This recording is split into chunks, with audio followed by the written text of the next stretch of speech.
Kami sudah berbicara dengan DPRD. Makanya tadi kita sampaikan, ketika kita membangun, maka ada yang namanya infrastruktur, ada pembangunan yang kemiskinan, ada program-program yang sudah ditetapkan oleh Presiden. Ketika itu dilakukan, maka secara otomatis seperti makan gratis. Ketika kita ada anggaran 1 triliun yang kita gunakan untuk makan gratis, ambilnya dari mana? Kalau tidak dari belanja yang tidak wajib. Belanja wajib itu kan jelas-jelas gaji pegawai, BPJS Kesehatan, setelah itu Bobda, itu belanja wajib itu yang tidak bisa dikutek. Terus stunting, program-program pemerintah pusat itu sekitar 8,7 triliun, 8,5 sampai 8,7 triliun. Setelah itu kita ada makan gratis ketambahan 1 triliun. Maka kita mengambilkan belanja-belanja dari belanja-belanja yang infrastruktur kan.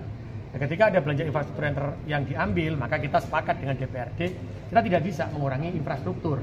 Karena infrastruktur ini adalah untuk menggerakkan ekonomi. Contoh, kalau Jalan Wiyung itu selesai sampai dengan posisi Gresik atau sampai dengan Lida, maka jalannya itu akan menjadi tempat-tempat makan. Ketika menjadi tempat makan, maka akan pergerakan ekonomi tumbuh di sana. Nah, ini yang kita wujudkan, sehingga kalau kita membangun dengan APBD selama 5 tahun, maka perkembangannya tidak akan cepat. Tapi kalau kita bisa melakukan pembiayaan, maka pembiayaan itu bisa ditaruh di depan, kita tinggal membayar hutang dan membayar besarannya. Tapi kami sepakat kemarin hanya 5 tahun masa jabatan saya, karena saya tidak ingin membebani wali kota yang selanjutnya. Dengan harapan apa? Pergerakan ekonomi ini bisa bergerak dahsyat, Surabaya bisa berubah total. Karena kalau tidak, dengan kegiatan-kegiatan ini, pemerintah nanti juga ada lagi ya, insya Allah pengobatan gratis, tapi ini masih menggunakan BPJS dan anggaran pusat. Tapi mbok menawa lek ono kok critane kaya sapa sing gelem apa yang MBG ini sing kuat, otomatis kan Surabaya pasti kena maneh karena kuat kan. Nah, pasti kan akan berkurang lagi. Makanya kita harus mengambil langkah-langkah bagaimana pergerakan ekonomi tidak berhenti, tapi bagaimana rakyat juga bisa sejahtera. Sehingga salah satunya adalah dengan pembiayaan. Itu ke mana, Pak?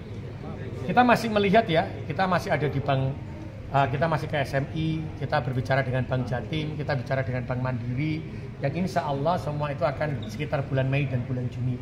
Karena ya jelas dong, lewat dengan balik bunga si murah bos. Nah, bunga larang-larang ya, untuk larang ya, bunga murah itu kan ya, masa pada pemerintah larang gitu kan. Itu Pak, dan Juni itu masih berapa? Turun uangnya, sehingga kita sudah, tapi anggaran yang kita gunakan untuk rumah sakit kan sudah ada di APBD. Sehingga kalau uang ini turun, sehingga kita bisa membayarnya tidak langsung 400 kan, kita membayarnya sudah nyicil. Tapi si rekanan kan sudah terbayar 100%, tapi saya kan tidak membayar 100%. Membayarnya cuma berapa, kan dari rumah sakit 400 miliar tadi, sehingga 300 miliar kita bisa tutup untuk yang lainnya, untuk MBG, untuk kesehatan, untuk lainnya, dan lain-lain. Itulah makanya kita harus punya inovasi-inovasi yang kuno. 5,6 triliun itu akan turun bulan Mei Juni kan? Bisa jadi turun Mei Juni, tapi tidak semuanya. Tapi kalau ada yang tunggu pembebasan tanah, fisiknya dilakukan di tahun 2026, maka 2026 baru turunnya. Tapi pinjaman kita sebesar 5,6 triliun. Fix berarti Pak ya? Sudah fix Pak? Kenapa? 5,6 sudah fix. Insya Allah fix. Yang ke PTS ini berapa persen Pak dari 5,6? Belum tahu ya, nyang-nyangan bunga.